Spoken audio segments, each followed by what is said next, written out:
কখনো ভেবেছেন একজন মানুষ যদি বছরের পর বছর নিজের হাত ওপরে তুলে রাখে তাহলে কি হতে পারে?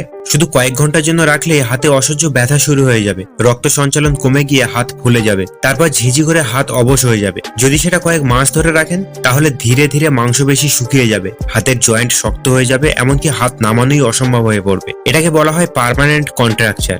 আর যদি বছরের পর বছর ধরে রাখেন তাহলে হাত একেবারে হাড়ের মতো শক্ত হয়ে যাবে, আঙুলগুলো পাকিয়ে বিকৃত হয়ে যাবে, রক্ত চলাচল প্রায় বন্ধ হয়ে যাবে, আর হাত কখনো নাড়ানো যাবে না। এটা শুধু তত্ত্ব নয়, এমন ঘটনা বাস্তবেও ঘটেছে। ভারতে এমন কিছু সাধু আছে যারা বহু বছর ধরে হাত ওপরে তুলে রেখেছেন। তাদের মধ্যে সবচেয়ে পরিচিত হলেন সাধু অমর ভারতী। তিনি 1973 সাল থেকে আজও পর্যন্ত তার ডান হাত ওপরে তুলে রেখেছেন। তার হাত এখন শুকিয়ে কাঠের মতো হয়ে গেছে, আঙুলগুলো শক্ত হয়ে পাকিয়ে গেছে, আর তার হাত এখন নামানো একেবারেই অসম্ভব। অনেকের মতে তিনি এটা করেছেন ধর্মীয় তপস্যার অংশ হিসেবে, তবে চিকিৎসকরা বলেন এটা মানুষের শরীরে স্থায়ী ক্ষতি করে দেয়, যা আর কখনো আগের মতো হয় না। তাহলে বুঝতেই পারছেন, আমরা হাত কয়েক মিনিট তুললেই ক্লান্ত হয়ে যাই, কিন্তু কেউ যদি সারা জীবন ধরে তুলে রাখে তাহলে তার শরীরে ঘটে যায় ভয়াবহ পরিবর্তন। এমন আরো অবিশ্বাস্য বাস্তব তথ্য জানতে লাইক সাবস্ক্রাইব করতে ভুলবেন না।